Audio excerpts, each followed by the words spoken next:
ravie enfin de pouvoir déclarer au monde entier à quel point je suis fan de ton travail littéraire. Parce que ça fait des années que je suis ce que tu fais, tes travaux. Et en tant que lectrice, je peux vous dire que je n'ai jamais rien lu de semblable. Et que je pense même que ce sont des ouvrages tellement puissants que les gens ne peuvent pas imaginer en fait la portée que ça aura dans leur vie. Alors évidemment, c'est toujours, on met toujours une intention, c'est-à-dire d'essayer de récupérer pour soi et pour sa vie des choses concrètes dans un roman ou dans un livre qu'on a choisi. Mais là, il y a tellement de choses en fait que ça va faire une espèce d'explosion dans notre vie et on va pouvoir attraper plein de choses différentes et très très intéressantes. Donc bravo pour ce travail et on n'a pas fini d'en parler, je crois. Bon, merci. Alors ce livre, de quoi on parle? De Reinhardt, surtout, qui est ton roman en fait, qui est mon préféré moi sur tous tes livres parce que c'est une énorme saga remplie de rebondissements. Et comme je dis, qui est archi complète. Donc, mais tu n'as pas tout lu, enfin t'as pas lu tous les livres encore. J'ai pas. Il reste encore des choses à découvrir. Oui, il m'en reste quelques-uns, c'est vrai. Mais effectivement, j'y tiens beaucoup à rien, puisque c'est quand même le travail d'une vie, on peut dire, pratiquement, oui. Ah, c'est le travail d'une vie, c'est un travail qui t'a fait voyager, c'est un travail qui t'a fait faire tellement de recherches, qui t'a amené à vivre tellement de choses aussi. Oui. Dans lesquelles j'ai mis beaucoup de choses que j'ai vécues. Oui. La part du réel et de ce qui n'est pas réel dans un roman, c'est toujours intéressant. Oui. Puisque ça, il s'agit d'une saga, enfin d'une grande aventure historique, très documentée. Alors voilà, ça c'est déjà un sujet très intéressant parce que, si tu veux, pour moi, si tu veux, on pourrait dire qu'un bon romancier, il crée une histoire qui est un prétexte à dire des choses qu'il pense. Or, moi, j'ai fait le contraire. Ce qui m'intéressait, c'était pas de raconter ce que je pensais, ce que j'avais vécu en particulier. Je voulais justement m'offrir le plaisir d'une histoire, d'un spectacle qui n'existait pas, et je voulais mettre le paysage et le voyage au premier plan. Et m'éluder complètement. M'éluder, littéralement. Ne pas faire un pamphlet, justement. Mmh. Et donc, dans les premières versions que j'ai écrites, il est très très net que je ne mets pas ce que je pense et comment je vois les choses. Et d'ailleurs, j'évite soigneusement de psychologiser et d'indiquer ce que les personnages pensent.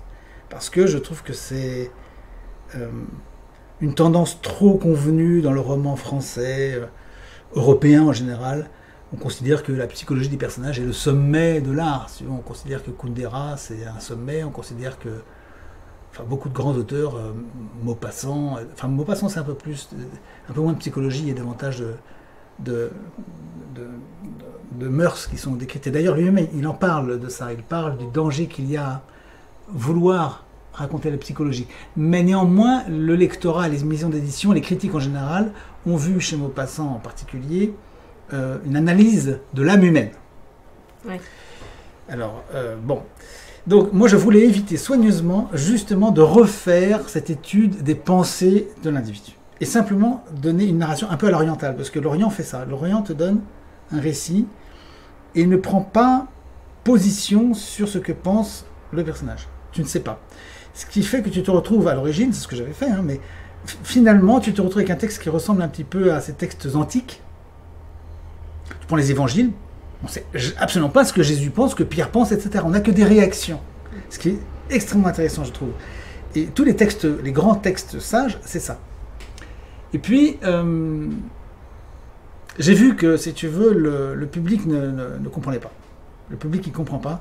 Il ne voit pas, il n'arrive pas à lire entre les lignes. En fait, il faut beaucoup s'ouvrir au public et beaucoup lui dire de choses. Et par ailleurs, je trouvais ça aussi très, très agréable de travailler justement sur la psychologie. Donc il y a eu un premier temps où c'était l'histoire brute, le scénario pour ainsi dire, avec quelques dialogues que je voulais extrêmement sensitifs.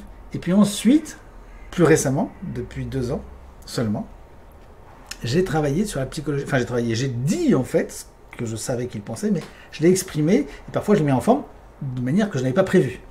D'accord ? Donc ça fait deux choses. Sur le dernier tome. Je savais ce qu'il pensait, mais je ne savais pas comment ça se dirait. Et donc j'ai travaillé, non, sur les 3 tomes. Même dans le premier tome, j'ai beaucoup travaillé cette psychologie. Bon voilà. Donc en fait, si tu veux, le résultat, c'est que c'est d'abord une aventure. Et ça, c'est pour moi essentiel, parce que ce que tu penses peut t'arriver. Tu peux penser beaucoup de choses, mais ça, finalement, ça ne débouche pas forcément sur quelque chose de concret, alors que la vie concrète, elle, te fait vivre vraiment. Et c'est beaucoup l'action, à mon avis, qui prime dans l'existence. C'est beaucoup l'action. Quoique la pensée soit importante, évidemment. Mais on a une société européenne qui est beaucoup trop versée dans la pensée, qui tourne en rond, qui est spéculative et qui ne débouche pas sur quelque chose. Or, et surtout depuis 50 ans, depuis la dernière guerre, on était interdit d'agir, on est castré, enfin on est domestiqué, c'est ce que je dis dans Pensée, j'explique la domestication, j'en parle aussi dans Rien d'ailleurs. Domestication, c'est qu'on est privé d'agir, donc on a des vies d'un ennui mortel, et donc on monte en épingle, soi-disant, des aventures, des élections, les aventures qui ne sont pas des aventures, qui sont une banalité d'un ennui mortel, c'est pas aller voter à la mairie, n'est pas une aventure. Mais on essaie de nous monter en épingle comme étant quelque chose en soi d'extraordinaire, c'est nul, c'est très faible. On n'a pas une vie aussi passionnante, intéressante qu'on l'avait. Donc j'ai d'abord voulu faire une aventure. Le personnage, c'est l'aventure. Personnage numéro 1, c'est l'aventure, le paysage, qui sont souvent délaissés. Et puis après, là-dessus, dans ce décor, j'ai mis des personnages. Ouais. Et finalement, pourquoi pas. Je dis pas que c'est la bonne méthode, mais c'est comme ça que je me suis trouvé à le faire. Ouais, c'est intéressant parce qu'effectivement, la plupart des romanciers, je pense, ont un héros en tête, lui offrent une trame, et là, on ressent bien cette alchimie. C'est un peu comme de la musique, en fait, où il y a le chanteur, mais il y a aussi la musique, et ça va être un équilibre entre les deux. Oui. Et c'est ce qui offre la profondeur de cette aventure, de ce livre, parce que en fait, il n'y a pas de fond. Je trouve que c'est un livre, il n'a pas de fond, et donc le lecteur peut aller aussi loin qu'il veut, peut revenir à la surface, parce que c'est aussi charnel, c'est aussi très riche en détails matériels, en dates, c'est précis, donc il y a des choses à suivre qui tiennent le fil de l'histoire, mais on peut aller très très profond, depuis là où on en est, en tout cas, dans la spiritualité, dans la religion, dans la philosophie. Voilà, j'essaye. Voilà, et ça, c'est très, si tu veux, alors, peut-être que je peux tourner les choses autrement. En fait, si tu veux, pour moi, le fond est pratiquement une évidence et nous est acquis. Alors que le paysage et l'action, c'est beaucoup plus savant à faire. C'est beaucoup plus risqué, c'est beaucoup plus difficile, tu comprends ? Ouais. Donc c'est un peu ce que disait, on en revient à cette parole que disait ce capitaine français à ce capitaine anglais. L'anglais lui disait, vous les Français, vous vous battez pour l'argent, nous nous battons pour l'honneur. Le Français lui répond, c'est normal, on ne se bat que pour ce dont on manque. Eh bien, moi je ne manque pas, si tu veux, du fond spirituel, intellectuel et psychologique. En revanche, raconte une vraie histoire, bien foutue de A à Z, ouais. Plausible, dans un contexte historique donné, extrêmement difficile, qui était le contexte chinois, la guerre civile, l'invasion japonaise, après les guerres de l'opium, les soviétiques, la position du Tibet, la Mandchourie, toutes ces aventures incroyables, les trains blindés, toutes ces histoires-là, comment en faire un roman qui tienne la route, quoi. Ça, c'était pour moi un vrai pari. Après, le fond, c'était pas... c'est du plaisir, bien sûr, mais pour moi, c'est relativement facile à faire. D'autres auraient plus de mal à avoir du fond et raconteraient plus facilement une aventure. Il y a des gens qui racontent merveilleusement bien les aventures. Bon, si tu veux, c'est un peu comme en musique. En France, il y a une tradition qui consiste à d'abord écrire des paroles et ensuite mettre une musique dessus comme si la musique était secondaire. Or, pour moi, dans la musique, l'essentiel, c'est d'abord la musique. La mélodie. C'est la mélodie qui passe. Puisqu'on parle de musique, c'est d'abord la musique, c'est pas le texte. Le texte, tu fais une poésie, tu écris un texte. Bon. Et donc, finalement, le texte passe après. Je ne dis pas qu'il n'est pas important, il peut être important. Mais moi, je me contente très très bien de chansons dont je ne comprends absolument pas les paroles. Je peux écouter des chansons du monde entier qui sont très belles parce qu'elles sont belles musicalement. Souvent, il vaut mieux pas trop se Et parfois, exactement. Spécialement dans la musique anglo-saxonne, il y a les chefs-d'œuvre musicaux, mais les textes sont d'une nullité. Et c'est pas grave parce que le morceau est très très bon.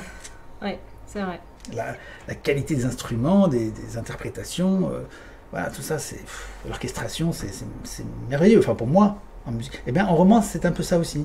Je trouve que Une super psychologie dans une narration ennuyeuse, ça ne m'intéresse pas. Le maître du genre, c'est Balzac, parce que Balzac a des histoires qui ne sont pas des aventures extraordinaires, mais c'est un sommet indépassable. Donc j'allais pas essayer de refaire la même chose, si tu veux. Et je crois que beaucoup de gens tentent de refaire des choses.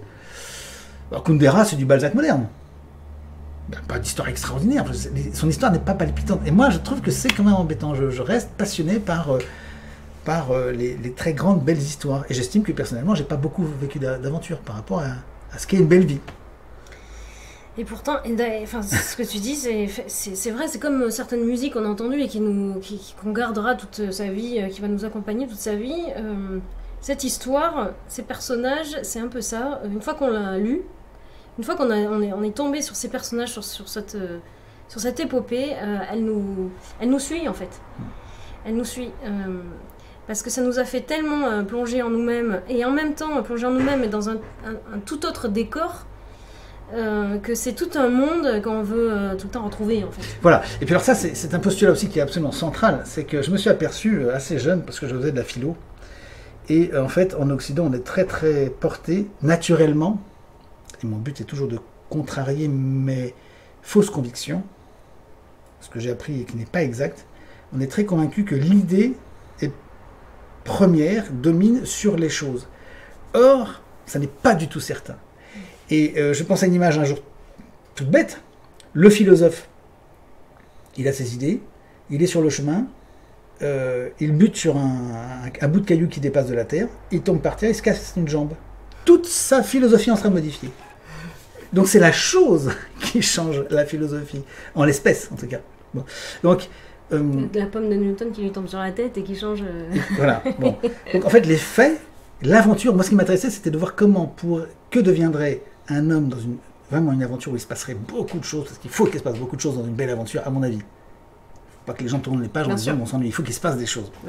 Et qu'est-ce qui se passe? Comment les gens sont transformés? Et Reinhardt, c'est le cas, parce qu'on part sur un archétype, et on va progressivement, sans que je le dise trop, vers quelque chose de tout à fait différent, et qui même déjoue très largement l'image de départ. C'est un parcours initiatique. Ça tient un peu l'initiation. Pour Reinhardt en tout cas, parce qu'il est très jeune. Il y a d'autres personnages qui sont jeunes aussi et qui évoluent bien sûr tout au long de l'histoire.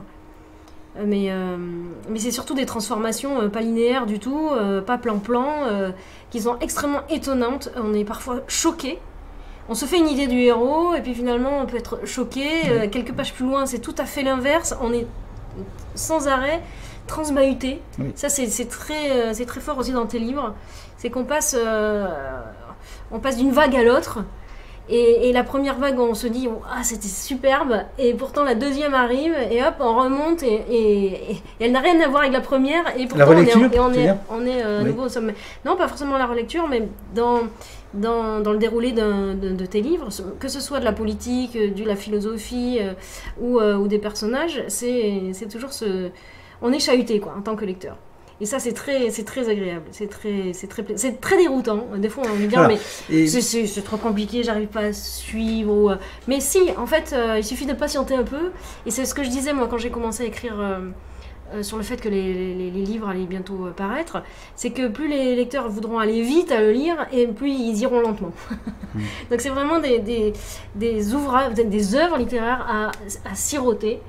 Et à relire d'ailleurs, tous ceux qui les ont achetés nous ont dit mais moi je veux le relire et le re-relire parce que c'est tellement riche que j'ai loupé plein de choses, c'est comme un bon film, hein, on a envie de le revoir et à la deuxième visionnage on va encore monter d'un cran. Ah oui, ça, pour moi c'est indispensable, je veux qu'à chaque page il y ait au moins une pépite qu'on ne verra peut-être pas à la première lecture, mais je veux qu'un lecteur très très attentif soit toujours très content. Non, et puis la première lecture, on veut comprendre le chemin, qui est le héros, les héros, où ça se passe, puis comment ça va se finir. Hein, parce c'est comme ça, la première fois qu'on visionne un film, c'est pareil.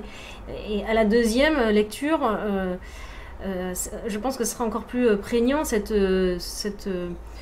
transformation intérieure du lecteur, là, qui a compris en fait celle qui a été pour les personnages de la saga, puisqu'il y a 3 tomes, hein.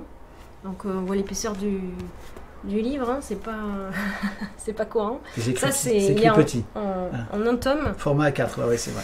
Donc là il est en format A4. Ouais. Et sinon vous avez les formats comme ça aussi, donc plus pratique à lire. Mais en tout cas, c'est d'une richesse telle qu'effectivement, dans une deuxième, troisième lecture, on n'en sera jamais. Même moi, ça fait 10 ans. Ça fait 10 ans que je lis ce qui est apparu. Même quand il y a eu des modifications ou quoi, je me souviens encore de ce dont on a pu échanger pour donner. Peut-être des petites choses en plus au récit ou au personnage ou quoi, puisque des fois tu m'as posé des questions où tu as pu reprendre des choses par rapport à ta vie avec moi sur des personnages féminins, pourquoi pas, et donc ça c'est des choses qu'on n'oublie pas, quoi, et qui marquent. Et je pense qu'une œuvre littéraire, elle doit secouer, elle doit marquer, et elle doit faire énormément plaisir, et Dieu sait qu'on en a à la lecture de ce livre, parce que tu écris éminemment bien. Oui, il faut que c'est une question de fertilité, quoi. Je pense qu'on parle là de la fertilité masculine. Et il est important, à mon avis, de donner au lecteur énormément, qu'il en ait bien plus que ce qu'il attend. Alors, bien sûr, le lecteur, comme le spectateur d'un film, il va voir un film, la première question, c'est de quoi ça parle. On va te dire, c'est l'histoire d'un capitaine de vaisseau qui devient un héros, et puis à la fin, malheureusement, il meurt. Bon. Alors, si tu veux, cette narration... La première, comme tu le disais, la première idée, c'est d'avoir à peu près les tenants, les aboutissants, mais il est évident que ces quelques points-là ne font rien à l'affaire. C'est comme si je disais, bon, toi, c'est quoi ton histoire à toi? Bon, d'accord, t'es né, t'as grandi, puis tu vas mourir. C'est pas intéressant en soi, en fait. Donc, ce qui va nous intéresser, c'est pas tellement où va le personnage, encore que ça compte, parce qu'on peut pas lâchement abandonner le lecteur, lui offrir un grand spectacle et puis finir en autre boudin, ça n'est pas possible, il faut que ça tienne la route, mais ce ne sont pas forcément les grandes étapes, mais c'est tout ce qui se passe entre et qui tisse le récit de façon à... Voilà. C'est le quotidien, il faut essayer d'enrichir le quotidien. Et pourtant, le quotidien, parfois, ça dure, ça traîne, et tout n'est pas brillantissime, et tout n'est pas facile, et parfois, il y a des drames, enfin bon, voilà. Voilà. C'est des personnages aussi qui sont joliment inventés, parce que ils sont aussi très simples. Moi je trouve que au départ il y a presque un petit peu de la BD aussi, alors c'est évidemment pas écrit à la façon BD du tout, mais le personnage de Reynard, on pourrait vraiment en faire une BD, parce qu'il est tellement puissant en peu de mots. Et aussi tellement, il est parfois naïf, parce qu'il est jeune. Donc il y a des choses très drôles, il y a des choses très fortes. C'est cash, parce qu'à cet âge-là, on l'est. Et puis son enfance, ce qu'il a vécu, évidemment, participe à ça. Mais c'est ce qui attache aussi à un héros qui est profondément, à la fois très facile, très moderne. Et en même temps qui va se complexifier comme ça au fur et à mesure du parcours, bien qu'il ait quand même un fond déjà présent, mais c'est comme un volcan en fait. Il a un magma, il a un fond, mais pour le moment il est jeune et il part un peu dans tous les sens avant de tout brûler et de faire que tout pousse à nouveau, parce que c'est ça son but finalement, c'est que ça va pousser en lui, ça va germer en lui, et c'est ça qui va faire... Comment tu le vois, toi, ce personnage? Reynard? Oui. Pour moi c'est ça, quand je le vois, je pense à des personnages comme Corto Maltese, et je le vois presque en dessin. Je le vois pas en tant qu'individu ou acteur, je le vois en dessin, parce que il est unique, quoi. Et je pense que le dessin et l'image que j'en ai, je pourrais pas le retrouver chez une vraie personne. Je me souviens qu'au tout début, de l'aventure du livre, le personnage, à un moment donné, tu me disais que si tu rencontrais un personnage comme ça, si tu avais rencontré un personnage comme ça, plus jeune, tu l'aurais tout de suite fait sortir de ta vie, quoi. Tel qu'il se présente au démarrage de son parcours. Oui, peut-être, oui. Ça dépend où moi j'aurais pu en être à ce moment-là. Parce que moi je suis assez pour aussi prendre du feu chez les autres et essayer d'apporter de l'eau là où ils en ont besoin. si du moins je peux le faire. Mais ce qui est sûr, c'est que il m'aurait beaucoup intéressé, parce que moi je n'ai jamais traîné avec des gens de mon âge, parce que pour moi ils m'apportaient rien. C'était aussi un peu pour ça l'idée de l'école à la maison et tout ça, c'est parce qu'effectivement mettre toujours des enfants entre enfants, dire mais les autres ne vous apprennent rien, ils ont le même âge ou presque. Donc c'est pour ça que l'école sert pas à ça, d'ailleurs, à mettre les enfants à ce qu'ils se trouvent des amis, ça sert pas à ça. Et moi j'étais comme ça, je me suis toujours dit mais les gens de mon âge ne m'apprendront rien, donc j'étais très proche des adultes et des gens qui avaient du vécu. Et peu importe qui il soit, de quelle origine il soit, de quelle religion, tout m'intéresse à partir du moment où ça m'enrichit. D'accord. Donc, ça, c'est ta richesse propre. Donc voilà, Reinhardt, il est tellement opposé à ce que moi j'étais petite, que moins jeune, que de toute façon, il pouvait te paraître excessif, bien sûr. Parce que son époque était excessive aussi. Bien sûr. J'aurais compris sa radicalité.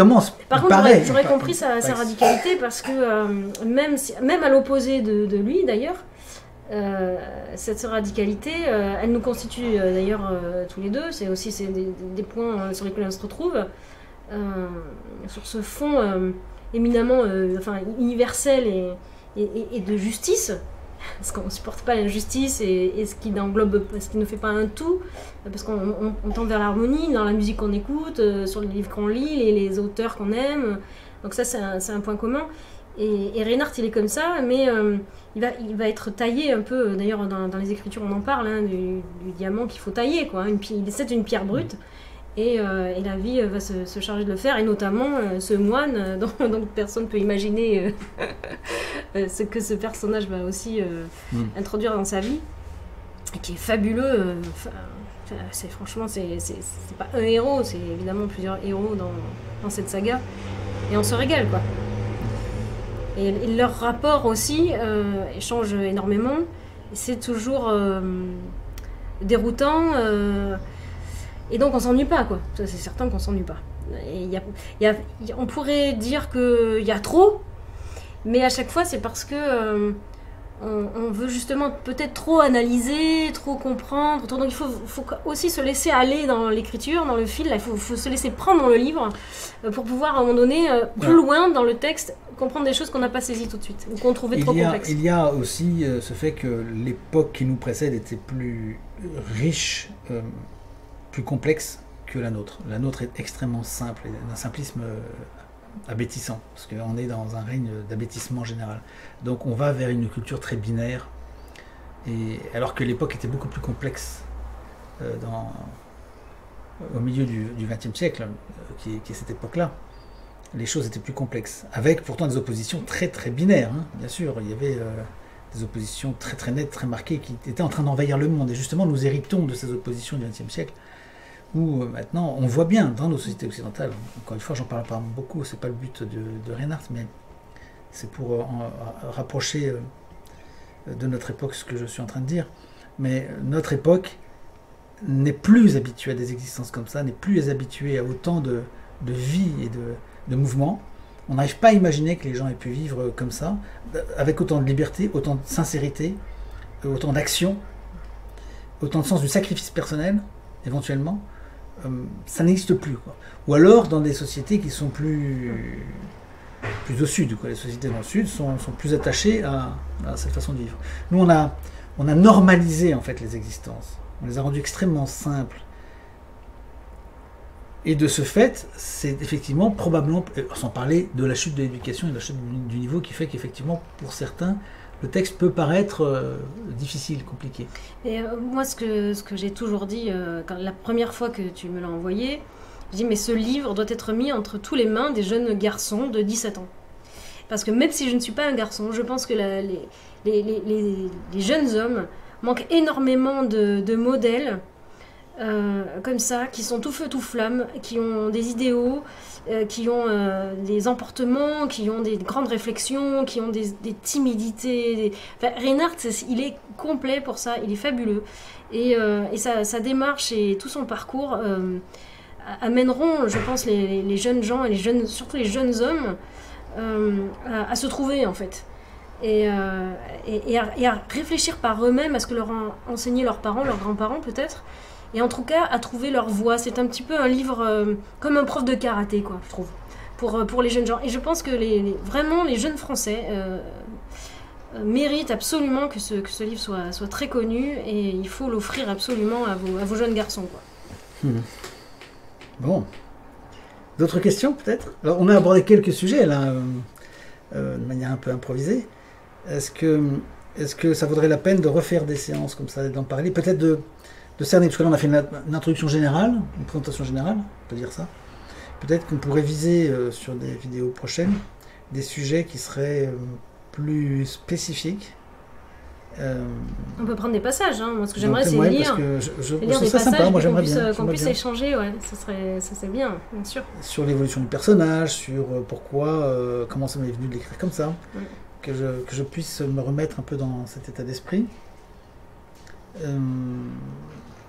Les relations entre les personnages aussi, parce qu'il y a quand même des relations très complexes, enfin qui se complexifient au fur et à mesure que ça avance, parce qu'il démarre tout seul, puis il rencontre 1, puis 2, puis 3, puis 4, qui se mettent à sa suite. Donc forcément, et puis ensuite c'est les relations entre eux. D'ailleurs c'est une chose dont on ne parle pas du tout, par exemple dans les évangiles. Il n'est pas, enfin je reviens aux évangiles, hein, mais on n'en parle pas beaucoup dans beaucoup de livres où il y a beaucoup de personnages entre eux. Si tu relis Tolstoï, là, j'en ai relu un il n'y a pas très longtemps, il en est, parce que c'était quand même quelqu'un, Tolstoï était quelqu'un qui a beaucoup amené ce travail sur la psychologie des personnages et les relations humaines. Mais il élude d'office, parce que sinon le livre ferait 3 fois la même taille, des problèmes de relations entre des personnages qui sont des personnages secondaires, mais qui dépendent des personnages premiers. Et alors parfois les auteurs négligent ce point, ou alors ils le font, à mon avis, ils le font sans lien avec la discussion principale. Et moi, ce qui m'intéressait au bout d'un moment, c'est de savoir comment, est-ce que Miguel, un petit Tibétain, quelle est sa relation à Reinhardt? Comment est-ce que le moine a une relation avec Miguel, le petit Tibétain? Comment est-ce que, etc. Comment est-ce que ces personnages sont entre eux et comment est-ce qu'ils vont évoluer les uns vis-à-vis des autres par rapport à ce que Reinhardt fait? Et c'est là où Reinhardt, petit à petit, s'efface dans la narration, que les personnages de second plan arrivent, et ça je pense que ça correspond à notre existence dans la vie. Nous avons des repères essentiels dans la vie qui s'effacent au profit d'une dilution, dans une adaptation au quotidien, aux circonstances et aux personnes, au boulot, à la vie, à la société. On oublie d'où on vient, et puis ça nous rattrape beaucoup plus tard. Et tout à fait à la fin, en fait, très souvent en fin de vie, on se dit, j'ai pas vécu pour ça, ou je voulais. Très, très souvent, les vieillards en parlent de ça. Je voulais au départ, quand j'étais enfant, je voulais telle ou telle chose. On le voit d'ailleurs dans les maladies de la sénilité, c'est qu'on voit que les vieillards reparlent beaucoup de leur petite enfance, parce qu'ils ont l'impression, enfin, ils se raccrochent à quelque chose qu'ils auraient voulu et qu'ils n'ont pas fait. Le roman, il est un peu construit comme ça, c'est-à-dire que Reinhardt, il disparaît, quoi, corps et âme, pratiquement. On le voit peu, et surtout, on ne parle plus de lui comme on en parle au début, de manière très, très proche, quoi. Au jour le jour, au début, c'est sa chevauchée, etc. À la fin, on n'en parle plus, on ne sait plus ce qu'il fait, on ne voit pas tellement où il est, on le voit un peu se promener dans les camps, avant de partir sur une bataille, on le voit un peu. Mais c'est davantage les faits et les relations entre les gens, ou la relation de personnages secondaires avec ce qui est en train de se passer, qui prend le dessus. Et donc lui, il est obligé, on sent qu'il est obligé de s'adapter à toutes ces contraintes. Et puis à la fin, il résout, voilà, je ne vais pas raconter à la fin, mais il résout, il est obligé, et c'est ce qui nous arrive à tous, c'est qu'au bout d'un moment, on accepte des impératifs de l'existence, puis au bout d'un moment, on se dit, bon, ça suffit maintenant, il faut que j'en revienne à ma cause première, à ma raison d'être première. Et voilà, c'est là qu'on arrive à une maturité. Donc le personnage, il arrive à une maturité à un moment donné, et il n'y a plus du tout de psychologie. Là, je suis revenu à mon postulat premier, c'est qu'il n'est pas question de psychologie à ce moment-là. Il fait les choses. Et là, on comprend. Et puis c'est en accéléré, parce que nous, on met la vie, alors que Reinhardt, dans le livre, ça se passe sur une période assez courte. Et donc, on s'ennuie pas. On n'est pas en train de dire qu'il y a un tome sur Reinhardt, et puis un tome où il rencontre des gens. Non, c'est pas du tout comme ça. C'est vraiment tout au long des 3 tomes que c'est dispatché. Et il va faire cette transformation de manière assez fulgurante, mais parce que le récit et la saga est elle-même fulgurante. Donc, tout est accéléré, quoi. Coucou, jeune fille. Bon, très bien. Alors, on abordera peut-être d'autres sujets. Reinhardt, on pourrait faire, si ça te convient, une petite série de vidéos sur des passages comme ça, des sujets. Il y a 73 chapitres, donc nous avons beaucoup à faire. Allons-y. Allez, bon, merci beaucoup Léonie. Merci à toi.